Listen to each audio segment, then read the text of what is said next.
మన ప్రభువును రక్షకుడైన యేసు క్రీస్తు నామమున మీ అందరికీ శుభములు, వందనాలు తెలియజేస్తూ ఉన్నాను. తనలో వచ్చి ప్రార్థన చేసుకుందాం. మహాపరిశుద్ధుడును మహాగణుడును మా ప్రియ పరలోకపు తండ్రి, నీ పరిశుద్ధమైన ఘనమైన శ్రేష్ఠ నామమునకు స్తోత్రాలు, వేలాది వందనాలు చెల్లిస్తూ ఉన్నాం. మా జీవితాలు మీరు అనుగ్రహించిన మరొక నూతన దినమును బట్టి మీకు స్తోత్రాలు ప్రభువా. నిన్ను స్తుతించటానికి, నిన్ను ఘనపరచటానికి, మా ఆత్మీయ జీవితాలు ప్రభా దినదినము వర్ధిల్ల చేయబడటానికి మీరు మాకు అనుగ్రహించిన అనుదిన ఆత్మీయ ఆహారమును బట్టి, ఈ డివోషన్స్ బట్టి మీకు స్తోత్రాలు చెల్లిస్తూ ఉన్నాం ప్రభా. నేటి డివోషన్ మేము ప్రారంభిస్తూ ఉండగా పాటల ద్వారా, వాక్యము ద్వారా, ప్రార్థన ద్వారా మా జీవితాలకు ఆశీర్వాదకరముగా మలుచుమని, మీరే సమస్త ఘనత మహిమ ప్రభావాలు పొందుకునమని నజరేయుడైన యేసు క్రీస్తు నామమున ప్రార్థించి అడిగి వేడుకొంచున్నాం తండ్రి, ఆమేన్. అందరం కలిసి ప్రభు నామమును ఘనపరుస్తూ 71వ కీర్తన పాడుదాము. నీవు నా దేవుండవై ఉన్నావు యేసు, నాథ నీ విలువ బ్రోవవే. 71వ కీర్తన పాడుచు దేవుని మహింపరచుదము. నీవు నా దేవుండవై ఉన్నావు యేసు, నాథ నీ విలువ బ్రోవవే. నన్ను గావవే, నీ విలువ బ్రోవవే, నన్ను గావవే. పాప మానవ శాప భారమును సిల్వను పడిన క్షేమాధిపతి, సర్వభూపతి, క్షేమాధిపతి, సర్వభూపతి.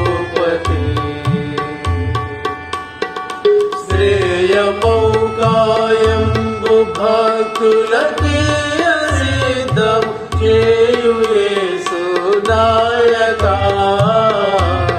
మోక్షదాయక, యేసు నాయక,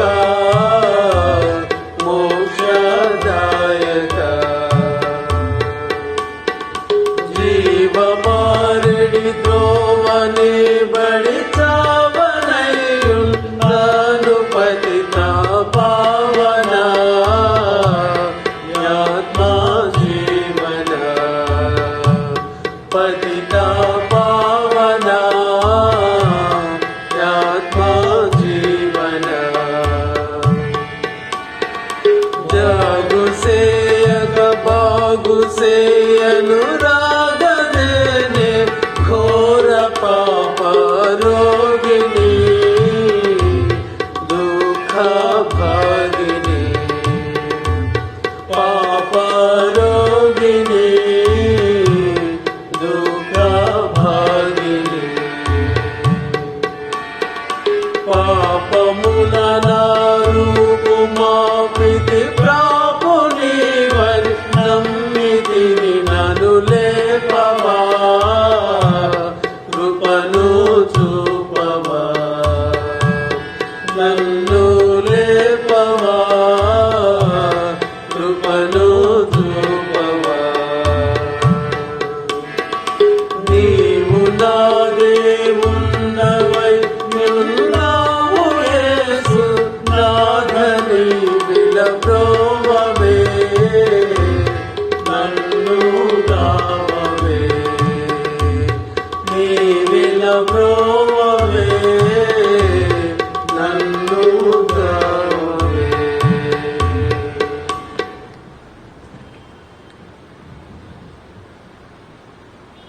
ప్రియమైన సంఘమా, మిమ్మల్ందరినీ మరొకసారి ప్రభు అయిన క్రీస్తు నామమున నేటి వాక్య ధ్యానానికి ఆహ్వానిస్తున్నాను. నేడు మన ముందు ఉంచబడినటువంటి అంశము అపోస్తలుడును హతసాక్షునైనటువంటి పేతురును మనం జ్ఞాపకం చేసుకుంటున్నాం. మన యొక్క క్రిస్టియన్ క్యాలెండర్లో ఒక ప్రత్యేకమైనటువంటి దినాన్ని నేడు మనము అనుసరిస్తూ ఉన్నాం. సెయింట్ పీటర్స్ డే, పరిశుద్ధుడైనటువంటి పేతురు దినాన్ని చాలా ప్రత్యేకంగా మనము అనుసరిస్తూ దాన్ని పాటిస్తూ ఉంటాం. ఈరోజు మనకి ఇవ్వబడిన అంశం కూడా అపోస్తలుడును హతసాక్షియునైనటువంటి పేతురు, పీటర్, అపోజల్ అండ్ మార్టిర్. యేసు క్రీస్తు యొక్క ఇహలోక జీవిత యాత్రలో, భూలోక పరిచర్యలో ప్రభువుకు నమ్మకమైనటువంటి శిష్యుడిగా ప్రథమ స్థానాన్ని సంపాదించుకున్నటువంటి శిష్యుడిగా ఉన్నటువంటి వాడు పేతురు. యేసు ప్రభు ఎంచుకున్న 12 మంది శిష్యులలో ప్రథముడుగా, 3 శిష్యులలో పేతురు, యోహాను, యాకోబులుగా ముగ్గురులో కూడా ప్రథముడుగా మనం చూస్తున్నాం. స్వార్థల భాగములో పేతురును 4 రకాలుగా పిలువబడుతున్నట్లు మనం చూస్తూ ఉన్నాం. పేతురు అనబడిన సీమోను అని, సీమోను పేతురు అని, కేఫా అని, యోహాను కుమారుడైన సీమోను అని ఈ 4 సువార్తల్లో పేతురును పిలవటం జరుగుతున్నది. పేతురు జీవితాన్ని మనం గ్రహించగలిగినట్లయితే సంఘ చరిత్రలో, ఆది క్రైస్తవ సంఘ చరిత్రలోను నేటి సంఘ చరిత్రలో ఎంతో ప్రత్యేకమైన దినముగా ఉంటున్నది. ఆంగ్లికన్ చర్చెస్ వారు, అనేక సంఘాల వారు జూన్ 29న అభిషేక ఆరాధనలు జరుగుతూ ఉంటాయి. ప్రెస్బిటర్లో డీకన్లకు అభిషేకం చేస్తున్నటువంటి దినముగా మనం జ్ఞాపకం చేసుకుంటున్నాం. అయితే పేతురుడు మనం చెప్పగలిగేది యేసు మెచ్చినటువంటి శిష్యుడిగా మనం గమనించవచ్చు. పేతురు దుడుకుతనము కలిగినటువంటి వాడైనప్పటికీ నేర్చుకోవాలి, తెలుసుకోవాలనేటువంటి ఆతృత, తపన కలిగినటువంటి వ్యక్తిగా మనం పేతురును చూస్తూ ఉన్నాం. పేతురు యొక్క జీవిత చరిత్రను మనం గమనించినట్లయితే గలిలయలోని బెత్సయిదా ప్రాంతానికి చెందినటువంటి వాడుగాను, చేపలు పట్టేటువంటి జాలరిగా ఉంటూ ఉన్నాడు పేతురు. పేతురు మాత్రమే కాదు, తన యొక్క సహోదరుడైన ఆంద్రేయ కూడా వారు గలిలయ సముద్ర ప్రాంతములో చేపలు పట్టేటువంటి జాలరులు. చదువు లేని వాడైనప్పటికీ పామరి చేపలు పట్టుకునేటువంటి వాడిని ప్రభు తన యొక్క సేవ కొరకు పిలుస్తున్నట్టుగా మనం గమనిస్తూ ఉన్నాం. యేసు ప్రభు తన యొక్క శిష్యులను పిలుస్తున్నటువంటి తరుణము మనం గమనించినట్లయితే మత్తయి సువార్త 4వ అధ్యాయం 18-19 వచనాలు చూస్తూ ఉన్నాం. యేసు ప్రభు గలిలయ సముద్ర తీరమున నడుస్తూ ఉండగా చేపలు పట్టడానికి వలలు వేసినటువంటి పేతురు అనబడిన సీమోనును, అతని సహోదరుడైన ఆంద్రేయును ప్రభువారు చూస్తూ ఉన్నారు. అటువంటి వారిని ప్రభు అంటున్నాడు, మీరు నన్ను వెంబడించుడి, మిమ్మల్ని మనుషులను పట్టు జాలరిగా చేస్తాను అనగానే తమ వలలను విడిచిపెట్టి ప్రభువును వెంబడించినట్లుగా చూస్తూ ఉన్నాం. వలలే తమ జీవనోపాధి, చేపలు పట్టడమే వారి యొక్క బ్రతుకు తెరువు. ప్రభు అంటున్నాడు, వాటిని విడిచిపెట్టి నన్ను వెంబడించండి. ప్రభు మాట విన్నటువంటి పేతురు, ఆంద్రేయ ఆ వలలను విడిచిపెట్టి వెంటనే ప్రభువును వెంబడించినట్టుగా చూస్తూ ఉన్నాం. ప్రభు యందు విశ్వాసంతో ఆయన వెంబడించినట్టుగా చూస్తూ ఉన్నాం. ఈ భాగము మనం లూకా సువార్త 5వ అధ్యాయంలో చూసినట్లయితే అక్కడ ఉన్నటువంటి భాగాన్ని మనము గమనించవచ్చు. మరి పేతురు లూకా సువార్త 5వ అధ్యాయము 1 నుంచి 11 వచనాలు మనం గమనించినట్లయితే గెన్నెసరేతు సరస్సు తీరాన వారు ఉన్నట్టు చూస్తూ ఉన్నాం. That is the first encounter between Jesus and Peter. యేసు క్రీస్తు ప్రభువారు పేతురును కలిసినటువంటి మొట్టమొదటి సమయము లేదా సంఘటన అని మనం చెప్పవచ్చు. ఆ యొక్క గెన్నెసరేతు సరస్సు తీరాన రాత్రంతా చేపలు పట్టడానికి ప్రయాసపడ్డాడు. ఒక్క చేప కూడా పడలేదు. నిరాశతో, నిస్పృహతో ఉన్నాడు. ఇంటికి తిరిగి వెళ్ళలేనటువంటి ఖాళీ ధోనితో ఉన్నటువంటి పేతురును ప్రభు అంటున్నాడు, నీ ధోని నాకు కావాలి. ఖాళీ ధోనిను, నిరాశ నిస్పృహతో ఉన్నటువంటి పేతురును ప్రభు పిలుస్తూ ఉన్నాడు, నీ ధోని నాకు కావాలి. ఈ లోకము అన్నిటి చేత నింపబడిన వారిని కోరుకుంటుంది, కానీ ఖాళీగా ఉన్నటువంటి వారిని, నిరాశ నిస్పృహలతో ఉన్నటువంటి వారిని ఎవరు కోరుకోవటం లేదు. ప్రభువు కోరుకున్నది ఖాళీ ధోనిను. ప్రభువు కోరుకున్నది నిరాశతో ఉన్నటువంటి పేతురు జీవితాన్ని ప్రభువు కోరుకుంటూ ఉన్నాడు. ఆ ధోనిలోనికి ప్రభు ప్రవేశించి ఆ ధోనిలో కూర్చుని స్వార్థను ప్రకటించగా ప్రభువుకు పేతురు యొక్క హృదయంలో ఉన్న వేదనను గుర్తించగలిగాడు. అందుకన్నాడు, ధోనిను లోతుగా నడిపించి వలలు వేయుడి అని. పేతురు హృదయాన్ని గ్రహించగలిగాడు యేసు ప్రభు. అందుకే అంటున్నాడు, నీ యొక్క ధోనిను లోతుగా నడిపించు. నీ ఆత్మీయ స్థితిలో ఇంకా నువ్వు ముందుకు వెళ్ళాలి. నీ ఉంటున్నటువంటి స్థితి సరిపోదేమో. ప్రభువును గుర్తించటానికి, ప్రభు యొక్క శక్తిని నువ్వు గ్రహించటానికి ఇప్పుడున్నటువంటి ఆత్మీయ స్థితి సరిపోదేమో. నీ ధోని లోతుగా నడిపించు. ఆ విధంగా లోతుగా నడిపించినటువంటి పేతురు విస్తారమైన చేపలు పట్టాడు. ఆ సమయంలోనే యేసు ప్రభు వారి యొక్క శక్తిని గ్రహించినటువంటి పేతురు యేసు ప్రభు ఎదుట మోకాళ్ళుని పలికినటువంటి మాట, ప్రభువా నన్ను విడిచిపోము, నేను పాపాత్ముడను. పేతురు జీవితంలో జాలరివాడు. చేపల కంపుతోనే ఆ జాలరిగా తన జీవితాన్ని కొనసాగిస్తున్నాడు. వలలు ఆ నాచుతో ఉండేటువంటి జీవితము, విద్య లేని పామరుడుగా ఉంటున్నటువంటి సమయము. మూడవ మాట పేతురు అంటున్నాడు, నేను పాపాత్ముడను. ఇంత తగ్గింపు కలిగినటువంటి పేతురును ప్రభు ఎందుకు ఎంచుకున్నాడు అనేటువంటి ఆలోచన మనలో ఉండొచ్చు. అంతగా తక్కువ జీవితం కలిగినటువంటి, ఎంతో లో ప్రొఫైల్ కలిగినటువంటి వ్యక్తిని ప్రభు తన యొక్క శిష్యుడిగా ఎంచుకున్నట్లు మనం చూస్తున్నాం. తన యొక్క పరిచయలో. అందుకే ప్రభు అంటున్నాడు, ఇక నుంచి నీవు చేపలు పట్టే జాలరిగా ఉండకూడదు, మనుషులను పట్టే జాలరిగా నిన్ను చేస్తాను. వలలు ఆ యొక్క చేపలతో నాచుతా వాసన ఉండేటువంటి పేతురుడు ప్రభు అంటున్నాడు, పరిమళ సువాసనను వెదజల్లేటువంటి వాడిగా నేను చేస్తాను, మనుషులను పట్టే జాలరిగా నేను చేస్తానని ప్రభు యొక్క పిలుపుకు లోబడినటువంటి పేతురు తన యొక్క పరిచయను యేసు ప్రభుతో కొనసాగిస్తూ ఉన్నాడు. ఆయన యొక్క శిష్యుడిగా కొనసాగిస్తున్నటువంటి ఆ తరుణములో పేతురు ఏదైనా ప్రతిదీ జాగ్రత్తగా తెలుసుకోవాలనేటువంటి ఆశ కలిగినటువంటి వాడు, తెలుసుకోవాలనేటువంటి ఆతృత కలిగినటువంటి వాడు. అందులో కొంత దుడుకుతనం కూడా మనం చూడవచ్చు. అందుకే యేసు ప్రభు నీళ్ల మీద నడుస్తున్నప్పుడు పేతురు అంటూ ఉన్నాడు, శిష్యులంతా భయపడుతున్నటువంటి సమయంలో పేతురు అన్నమాట, ప్రభువా నీవే అయితే నీళ్ల మీద నడుచుటకు నాకు కూడా సెలవిమ్ము. యేసు ప్రభు ఏదైతే చేస్తున్నాడో తాను కూడా అది చేయాలనేటువంటి తపన కలిగినటువంటి వాడు పేతురు.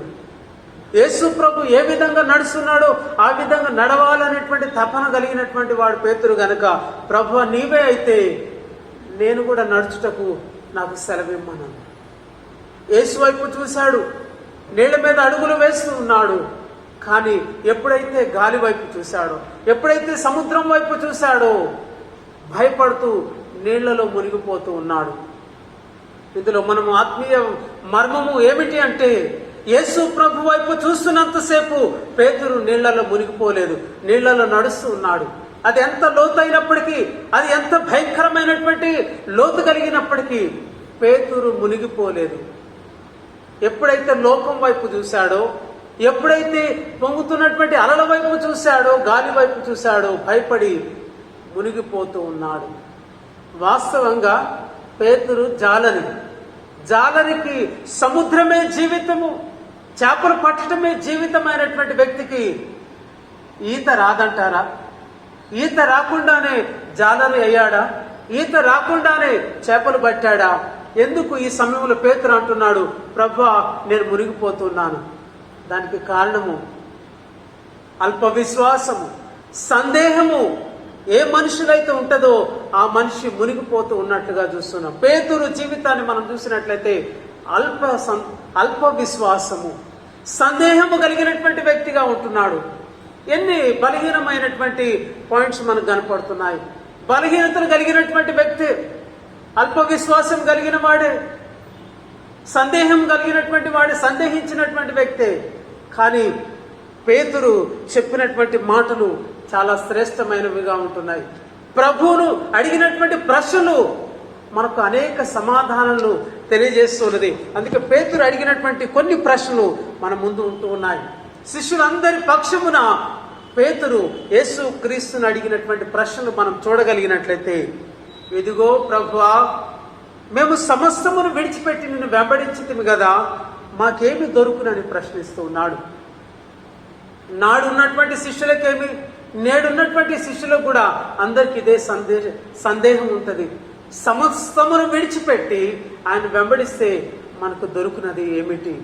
పేతురు సంధించినటువంటి ప్రశ్నలు అనేక మంది మరి ఆలోచనలో కూడా ఉన్నాయి. అనేక మంది మెదడులో అదే మెలుగుతూ ఉన్నట్లుగా మనం చూస్తున్నాం, తొలుస్తూ ఉన్నట్లుగా చూస్తున్నాం. రెండవ ప్రశ్న ఆయన అడుగుతున్నాడు, ప్రభువా, నా సహోదరుడు నా ఎడల తప్పిదము చేసిన ఎడల నేను ఎన్ని మార్లు అతన్ని క్షమింపవలను? 7 మార్లు మట్టుకా అని అడుగుతున్నట్లు చూస్తున్నాం. పేతురు సంధించినటువంటి ప్రశ్నలే చాలాసార్లు మన యొక్క ఆత్మీయ జీవితంలో సందేహాలుగా ఉన్నాయి.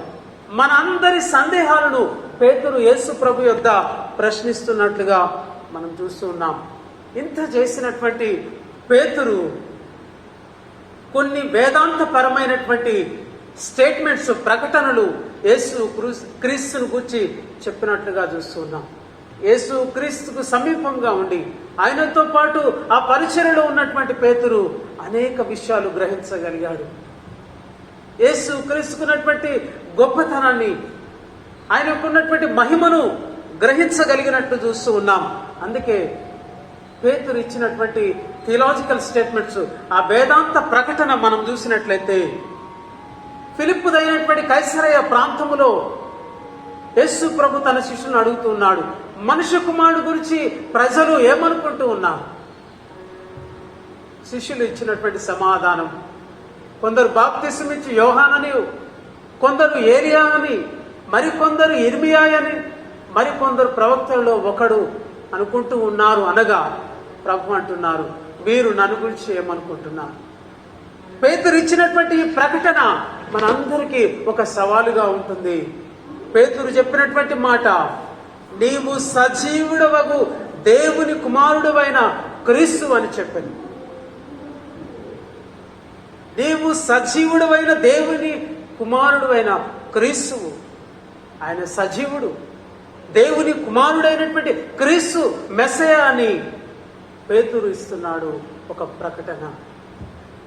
ఇది ఎంతో ప్రభు యొక్క శక్తిని గ్రహించినటువంటి వాడైతే, ప్రభు యొక్క మహిమను చూడగలిగితేనే, ఆయన యొక్క అంతరంగమును ఎరిగినటువంటి వాడైతేనే ఈ యొక్క స్టేట్మెంట్ ఇవ్వగలడు. అందుకే ప్రభు అంటున్నాడు, నీవు పేతురువు, ఈ బండ మీద నా సంఘాన్ని కట్టుదును అని ప్రభు మెచ్చుకున్నటువంటి సందర్భం. అందుకే అంటున్నాడు, సీమోను బర్యోనా, నీవు ధన్యుడవు. ఈ మర్మము దేవుడు నీకు బయలుపరిచాడు. ఇంత గొప్ప మర్మము లోకస్తులు అది అర్థం చేసుకోలేరు. దేవుడు మాత్రమే ఈ మర్మాన్ని నీకు తెలియజేశాడు. ప్రియమైన సంఘమా, పేతురు జీవితంలో మరి ఎంత గొప్ప మెప్పును పొందుకోగలిగాడంటే, యేసు ప్రభు అంటున్నాడు, పేతురు, ఈ బండ మీద నా యొక్క సంఘాన్ని కట్టుదును, పరలోకపు తాళపు చేతులు నీ చేతికి ఇస్తానంటున్నాడు. ప్రభు ఎంత నమ్మితే ఆ మాట చెప్పగలగాలి. ప్రభు నమ్మినటువంటి శిష్యుడు, ప్రభు మెచ్చినటువంటి శిష్యుడిగా ఉంటున్నాడు. కనుకనే ప్రభు అంటున్నాడు, పేతురు, నీవు ధన్యుడవు. సీమోను బర్యోనా, నీవు ధన్యుడవు. పరలోక రాజ్యపు తాళ చేతులు నీకు ఇస్తానంటున్నాడు. ఇంకొక మాట, వేదాంతపరమైనటువంటి స్టేట్మెంట్ పేతురు ఇంకొకటి ఇస్తూ ఉన్నాడు. అది యోహాను సువార్త 6వ అధ్యాయము 68, 69 వచనాల్లో యేసు ప్రభుని గురించినటువంటి ఇచ్చినటువంటి చెప్పిన ఆ మాటలు మనని ఎంతగానో బలపరుస్తున్నాయి. యేసు ప్రభు అంటున్నాడు, అందరూ నన్ను విడిచిపెట్టి వెళ్ళిపోతున్నారు, మీరు మాత్రం ఎందుకున్నారు? మీరు కూడా వెళ్ళిపోవచ్చు అన్నప్పుడు పేతురు చెప్పినటువంటి మాటలు, ప్రభువా, ఎవరి యొద్దకు వెళ్ళుదుము? నీవే నిత్య జీవపు ఊటలు గలవాడు, నీవే దేవుని పరిశుద్ధుడు అని మేము విశ్వసించి ఎరిగి ఉన్నామని ఆయనతో చెప్పాను. చూసారు ఎంత గొప్ప మాట చెప్పాడు. నిత్య జీవపు ఊటలు గలవాడవు నీవే, నిత్య జీవము నీ అందే కలదు, నీవే జీవాహారమును జీవజలము నీవే ఉన్నావని పేతురు చెప్పగలిగాడు. యేసు క్రీస్తులో ఉన్నటువంటి దైవత్వపు లక్షణాలను, ఆయనే మెస్సయా అని గుర్తించగలిగే స్థితిలోనికి పేతురు వచ్చాడు. 12 మంది శిష్యులలో ప్రథముడుగా ఉండటానికి పేతురుకు అనేక బలహీనతలు ఉన్నప్పటికీ, అల్ప విశ్వాసి అయినప్పటికీ, సందేహి అయినప్పటికీ, పడిపోతున్నటువంటి సందర్భాలు ఉన్నప్పటికీ అతడు అంతగా హెచ్చింపబడటానికి, ప్రభువును గుర్తించటానికి, ప్రభువును మెస్సయాగా గుర్తించగలిగాడు. కనుకనే ప్రభు పేతురును హెచ్చిస్తూ ఉన్నాడు. ఇంతగా హెచ్చింపబడినటువంటి పేతురు జీవితంలో ఒడిదుడుకులు కొన్ని మనం చూస్తూ ఉన్నాం. పేతురు చెప్పినటువంటి మాటలు మనని ఆలోచింపజేస్తున్నాయి. ఎందుకు ఇంత గొప్పగా ఉన్నటువంటి పేతురు ఎందుకు పడిపోతూ ఉన్నాడు? కొన్ని సందర్భాల్లో ఎందుకు పడిపోతున్నాడు? యేసు క్రీస్తు రూపాంతరము పొందటానికి కొండ మీదకు వెళ్ళినటువంటి సందర్భంలో దేవుని యొక్క మహిమను చూసినటువంటి వాడు పేతురు. పేతురు, యోహాను, యాకోబులు మాత్రమే ఉన్నారు. దేవుని యొక్క మహిమ స్వరూపమును, దేవుని యొక్క శక్తిని చూసినటువంటి పేతురు చివరి క్షణంలో యేసు ప్రభు అంటున్నాడు, ఇగో నన్ను ఎరుగనన్నటువంటి పరిస్థితి వస్తుంది. అభ్యంతర పడేటువంటి స్థితిలోనికి మీరు నెట్టబడుతూ ఉన్నారు. మీరందరూ కూడా నన్ను ఎరగనని అనేటువంటి పరిస్థితులు రాబోతున్నాయి అనగా పేతురు అన్నటువంటి మాట, ప్రభువా నీ కొరకు నేను చావనైనా చనిపోతాను కానీ నిన్ను ఎరగనని నేను చెప్పను. ఇంత చెప్పినటువంటి పేతురు ఇంకొక మాట కూడా అంటూ ఉన్నాడు. లూకా సువార్త 22వ అధ్యాయం 33వ వచనంలో పేతురు అన్నటువంటి మాట, ప్రభువా నీతో కూడా చెరలోనికి మరణములకు వెళ్ళటానికి సిద్ధంగా ఉన్నా అని చెప్పినటువంటి శిష్యుడు. యేసు ప్రభు అప్పగించబడినటువంటి ఆ తరుణములో 3 మార్లు నేను ప్రభువును ఎరుగనని ముమ్మారు బొంకినటువంటి పేతురును మనం చూస్తూ ఉన్నాం. ఎవరి దగ్గర నేను ప్రభువుని ఎరుగనని చెప్పాడు అంటే చిన్న బిడ్డ దగ్గర, ఒక బాలిక దగ్గర పేతురు అబద్ధం ఆడినట్లుగా చూస్తున్నాం. నేను ఎరుగను అని ముమ్మారు బొంకాడు. క్రీస్తును మెస్సయ్యగా గుర్తించగలిగిన పేతురు సాతాను శోధించి ఎంతవరకు పడవేసింది అంటే చివరికి ఆయన ఎవరో నేను ఎరుగనని పలికినటువంటి సందర్భాలను మనం చూస్తూ ఉన్నాం. ఇంత పడిపోయిన 3 సార్లు బొంకినటువంటి పేతురు కోడి కుయ్యగానే సంతాపపడి ఏడ్చినట్లుగా మనం చూస్తున్నాం. తనలో పరివర్తన కొరకు పేతురు ఎంతో సంతాపపడి ఏడ్చేయడం, తన జీవితాన్ని ప్రభువుకు దగ్గరగా తీసుకురావడానికి ఎంతగానో విలపించి ఏడ్చినటువంటి శిష్యుడిగా పేతురును మనం గమనిస్తున్నాం. ఈరోజు ఈ ప్రత్యేక దినాన్ని మనం జ్ఞాపకం చేసుకుంటూ సెయింట్ పీటర్స్ డేలో మనం ఆయన యొక్క జీవితాన్ని గమనిస్తూ ఉండగా, ప్రభువును ఎరగనని పలికినటువంటి పేతురు ఇంకా మనం ముందుకు వెళ్ళినట్లయితే పునరుత్థానుడైనటువంటి క్రీస్తును చూసే కూడా పేతురు అంటున్నాడు, తిబేరియా సముద్ర తీరాన అంటున్నాడు, నేను చేపలు పట్టబోదును. వెనుకటి జీవితానికి మళ్ళా వెళ్ళటానికి పేతురు సిద్ధపడుతున్నట్టు చూస్తూ ఉన్నాం. పునరుత్థానుడైనటువంటి క్రీస్తును శక్తిని ఎరిగి ఉండి కూడా ఇగో నేను చేపలు పట్టబోదును, తన వెనకటి జీవితానికి వెళ్ళిపోతున్నాడు. చాలాసార్లు ప్రభువులో గొప్పగా మనం ఎదుగుతూ ఉంటాం, ఎంతో ఆత్మీయంగా ఎదుగుతూ ఉంటాం. కానీ ఒకసారి ఆత్మీయ స్థితిలో పడిపోతూ ఉంటాం. ఎదిగినటువంటి స్థితిలో ఉంటున్నాయి, అలవలే ఎదుగుతూ ఉన్నాడు, మరలా పడిపోతూ ఉన్నాడు. పేతురు జీవితంలో ఈ యొక్క అలవలే ఎగిసిపోతున్నాడు, మరలా పడిపోతూ ఉన్నాడు. నా వెనకటి జీవితానికి నేను వెళ్ళిపోతూ ఉన్నాను అని, నేను చేపలు పట్టడానికి వెళ్తున్నాను అనగానే శిష్యులందరూ కూడా ఆయన వెంబడించినట్టుగా చూస్తూ ఉన్నాం. అందుకే యేసు ప్రభువారు తిబేరియా సముద్ర తీరమున పేతురుని కలిసి అన్నటువంటి మాట, పేతురు, యోహాను కుమారుడు అయిన సీమోను, నీవు నన్ను ప్రేమిస్తున్నావా? 3 మార్లు యేసుక్రీస్తు ప్రభువారు సీమోను పేతురును ప్రశ్నిస్తూ ఉన్నాడు, నీవు నన్ను ప్రేమిస్తున్నావా?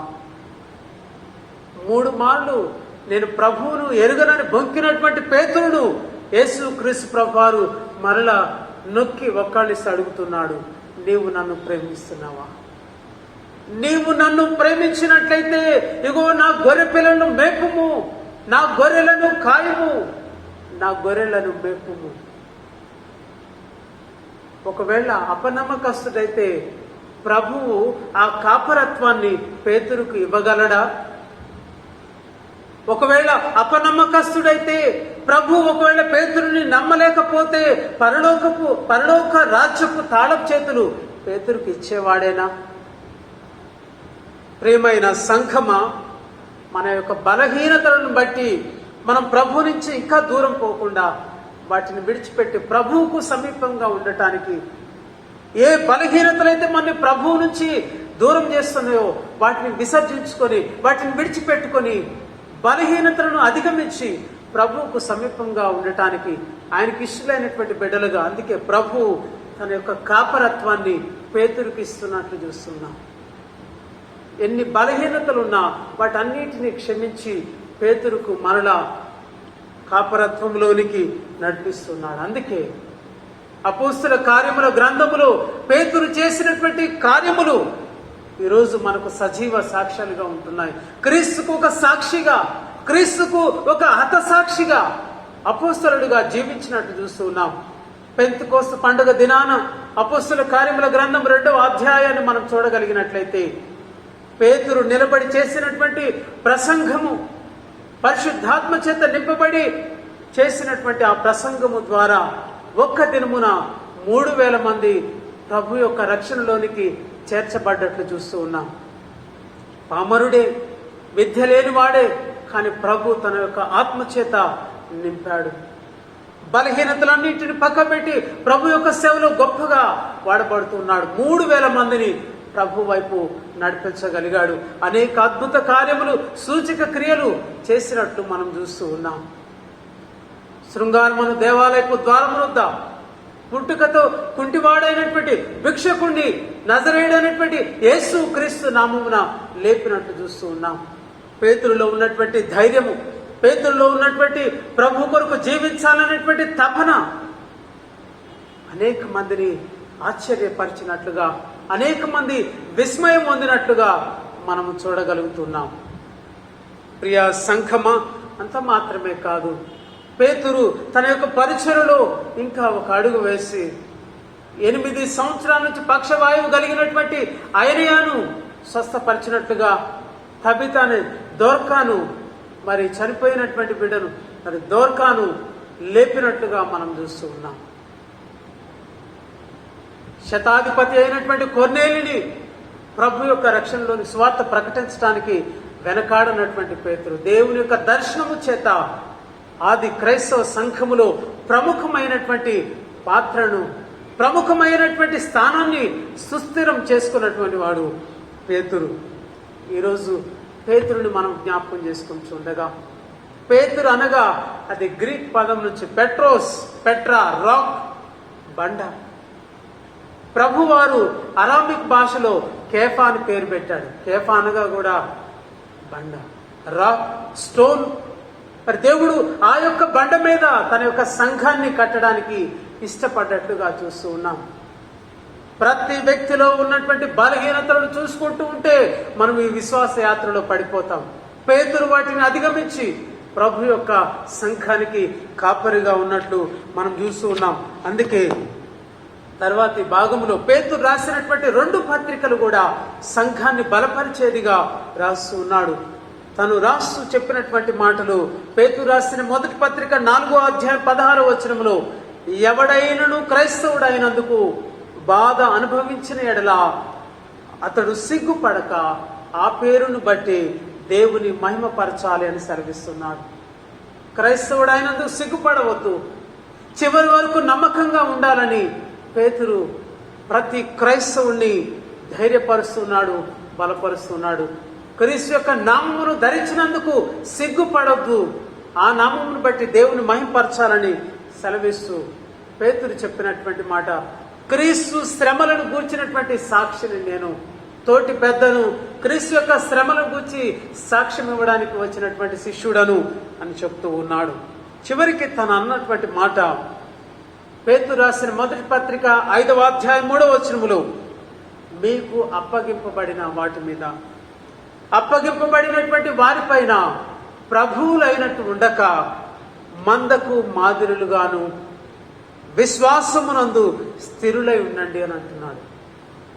పేతురు సేవకుడుగాను ఉన్నాడు, పరిచారం చేసేటువంటి స్వభావాన్ని ధరించుకున్నాడు. అందుకే అంటున్నాడు, మనకు అప్పగించబడినటువంటి వారి మీద ప్రభువులుగా ఉండకుండా మందకు మాదిరులుగా ఉండండి అని ఒక మాటను సెలవిస్తున్నాడు. విశ్వాసమునందు స్థిరులుగా ఉండండి అంటున్నాడు.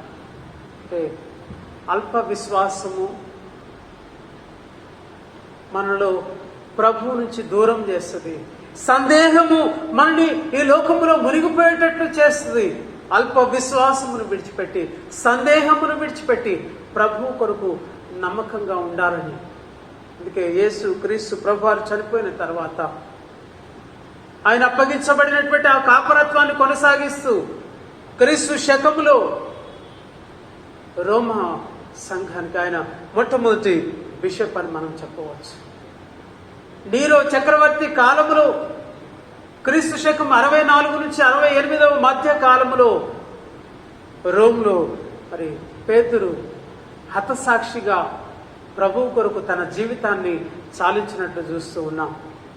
ప్రభు నిలువుగా సిలువ వేయబడి ఉండగా తనలాగా నేను నిలువుగా సిలువ వేయబడటానికి అర్హుడను కాదు అని చెప్పి తలక్రిందులుగా సిలువ వేయబడటానికి తను తాను అప్పగించుకొనిన వాడు పేతురు. పేతురు తన జీవితాన్ని సాక్షిగా, హతసాక్షిగా, అపోస్తలుడిగా ముగించాడు. ఈరోజు సంఘానికి ఒక గొప్ప పాఠాన్ని నేర్పుతున్నాడు. తన జీవితంలో ఎన్ని బలహీనతలు ఉన్నప్పటికీ, అల్ప విశ్వాసం ఉన్నప్పటికీ, సందేహించినప్పటికీ ప్రభువు ప్రేమించి పేతురును పరలోక రాజ్యపు తాళపు చేతులు ఆయనకి ఇస్తూ ఉన్నాడు. అతని మీద సంఘాన్ని నిర్మిస్తున్నట్టు చూస్తున్నాం. అటు నమ్మకమైనటువంటి జీవితాన్ని, అటువంటి దృఢమైనటువంటి సంకల్పాన్ని మనం కూడా కలిగి ఉండి ప్రభువుకు సాక్షులుగా జీవించాలని పరిశుద్ధుడును అపోస్తలుడును హతసాక్షి అయినటువంటి పేతురు వలె మనము కూడా జీవించాలని మరి పాత నిబంధన పాఠ్యభాగము ఇర్మియాలో ఈ విధంగా సెలవిస్తుంది. యెహోవా వాక్కు అంటుంది, వారిని పట్టుకొనుటకు నేను చాలా మంది జాలరులను పిలుచుదును. జాలరే పేతురు, పామరుడే పేతురు, అల్ప విశ్వాసే, పాపాత్ముడే. కానీ ప్రభు పరిశుద్ధుడిగా ఎంతగా హెచ్చించాడు. మనము కూడా ఆ విధంగా హెచ్చించబడాలంటే ప్రభు మీద ఆనుకునేటువంటి వారముగా, ప్రభు మెచ్చినటువంటి శిష్యులుగా ఈ లోకములో జీవించాలని. ఆ విధంగా జీవించినట్లయితే కీర్తన 18:33లో ఆయన నా కాళ్ళను జింక కాళ్ళ వలె చేర్చున్నాడు, ఎత్తైన స్థలము మీద నన్ను నిలుపుచున్నాడు. ఉన్నత స్థలాల్లో మనం నిలబడటానికి, హెచ్చైనటువంటి స్థానంలో మనం కూర్చుండబడాలంటే ప్రభు కొరకు నమ్మకంగా జీవించి ఆయనకు నమ్మకమైనటువంటి సాక్షులుగా, ఆయనకు నమ్మకమైనటువంటి పాత్రలుగా ఈ లోకములో జీవించాలని, అట్టి సాక్షార్థమైన జీవితాన్ని ప్రభు మనందరికీ అనుగ్రహించాలని కోరుతూ ఇటు మాటలు ముగిస్తూ ఉన్నాను. తలలో వచ్చి ప్రార్థన చేసుకుందాం. మహాపరిశుద్ధుడును మహాగణుడును నాయన, మా ప్రియ పరలోకపు తండ్రి, నీకు స్తోత్రాలు నాయన. ఈరోజు ప్రభా అపోస్తలుడును హతసాక్షియునైనటువంటి పేతురును మేము జ్ఞాపకం చేసుకుంటున్నాం. మొట్టమొదటి ప్రభా ఆది క్రైస్తవ సంఘములో అంత్యోకయలో పరిచర్య జరిగించినటువంటి వాడు, రోము సంఘానికి ప్రభా మరి బిషప్గా పనిచేసినటువంటి వాడు. మీరిచ్చినటువంటి ఆ కాపరత్వములో నమ్మకంగా నిలబడ్డాడు. జాలరిగా తన జీవితాన్ని ప్రారంభించాడు. స్వల్పమైన జీవితాన్ని ప్రభా ప్రారంభించినటువంటి పేతురు అంచెలంచెలుగా నిన్ను గుర్తించుకుంటూ ప్రభా నీవు సజీవుడవైన దేవుని కుమారుడువని, క్రీస్తు అని గుర్తించగలిగాడు. నీ అందే జీవపు ఊటలు కలవని, నీవు దేవుని పరిశుద్ధుడు అయినటువంటి వాడుగా గుర్తించాడు. నాయన అభ్యంతరపడి నిన్ను ఎరుగనని బొంకి పాపములో పడిపోయినప్పటికీ, శోధనలో పడిపోయినప్పటికీ సంతాపపడి ఏడ్చి ప్రభా మరలా నీతో అంటుకట్టబడినటువంటి పేతురు వాళ్ళే మేము కూడా జీవించుతాం. నువ్వు అంటున్నావు, యోహాను కుమారుడు అయిన సీమోను, నీవు నన్ను ప్రేమించుచున్నావా? నిజమే ప్రభా, ఈరోజు మమ్మల్ని కూడా నువ్వు అడుగుతున్నావు. మేము నిన్ను ప్రేమించే వారముగా, వ్యసన పడకుండా నువ్వు పిలిచినటువంటి పిలుపుకు ప్రభువా మేము లోబడి నిన్ను ప్రేమించే వారముగా, నీ యొక్క సంఘములో బాధ్యత కలిగినటువంటి వారముగా, అప్పగించినటువంటి తలాంతులను, బాధ్యతలను నమ్మకంగా ప్రభువా వృద్ధి పరుచుకునేటువంటి వారముగా, నీకు సాక్షులముగా జీవించినట్టు నీ కృప దయచేయండి. ఈ సమయంలో మా యొక్క సంఘము కొరకు, మా యొక్క అధ్యక్ష మండలము కొరకు ప్రార్థిస్తున్నాం నాయన. మా సంఘములు అనారోగ్యముతో, ఆర్థిక సమస్యలతో ప్రభా, ఇరుకులో, ఇబ్బందులు, కష్టాల్లో, కన్నీటిలో ఉన్నటువంటి ప్రతి బిడ్డను మీ కృపలో జ్ఞాపకం చేసుకోండి నాయన. ప్రస్తుతం కరోనా మహమ్మారి ప్రభా మా యొక్క పట్టణాలను, మా యొక్క రాష్ట్రమును, దేశమును ప్రభా ఎంతో వేదనకు గురి చేస్తున్నది, భయభ్రాంతులకు గురి చేస్తూ ఉండగా నాయన ఆ స్థితి నుంచి మమ్మల్ని తప్పించండి. సామాన్య పరిస్థితులు మాకు అనుగ్రహించండి నాయన. ప్రతి విధమైనటువంటి వేదన నుంచి మమ్మల్ని తప్పించండి నాయన. సంఘముగా కూడుకునేటువంటి స్థితి లేని పరిస్థితిలో ప్రభా, అటువంటి స్థితిలో మేము లేని ఉంటున్న అటువంటి ప్రభా సంఘముగా కూడుకునేటువంటి పరిస్థితిలోనికి మమ్మల్ని నడిపించండి నాయన. ప్రతి పరిస్థితిని నాయన మాకు అనుకూలముగా మలిచే దేవుడవు నాయన. నీకు అసాధ్యమైనది ఏదీ లేదు ప్రభా. ఈ కరోనా నుంచి విడుదల కొరకు ప్రయత్నిస్తున్నటువంటి ప్రభుత్వ యంత్రాంగాన్ని, వైద్య బృందాన్ని ప్రభా, పారిశుద్ధ్య విభాగాలను మీరు జ్ఞాపకం చేసుకోండి. ప్రతి ఒక్కరిని మీరు దీవించండి, ఆశీర్వదించండి. మా యొక్క అధ్యక్ష మండలమును, అధ్యక్ష మండల పీఠాధిపతులను, దక్షిణ సంఘాన్ని మీరు ఆశీర్వదించండి. సంఘాలను, సేవకులను, ప్రతి విశ్వాసాన్ని మీరు దీవించండి. మా యొక్క పట్టణమును, రాష్ట్రమును, దేశమును, అధికారులను, ప్రభుత్వాలను దీవించండి నాయన. ప్రభా, వ్యవసాయదారులు వారి వ్యవసాయాన్ని మీరు దీవించండి నాయన. భారతదేశపు నాయన సరిహద్దులో ఉంటున్నటువంటి సైన్యాన్ని మీరు జ్ఞాపకం చేసుకోండి ప్రభా. అనుకూలమైనటువంటి పరిస్థితులు వారికి అనుగ్రహించండి. క్షేమం కలిగి, నెమ్మది కలిగి, సమాధానంతో జీవించినట్లు నీ కృప దయచండి. మెట్టుకు ప్రభాన్ని నా మహిమార్థం ఈ లోకములో జీవించినట్లు నీ కృప మా అందరికీ దయచేయమని నజరేయుడైన యేసు క్రీస్తు నామమున ప్రార్థించి అడిగి వేడుకొంచున్నాం తండ్రి, ఆమేన్. మన ప్రభు అయిన యేసు క్రీస్తు కృప, తండ్రి అయిన దేవుని ప్రేమ, పరిశుద్ధాత్మ సహవాసము మీ అందరికీ ఇప్పుడు ఎల్లప్పుడూ తోడైండును గాక. ఆమేన్.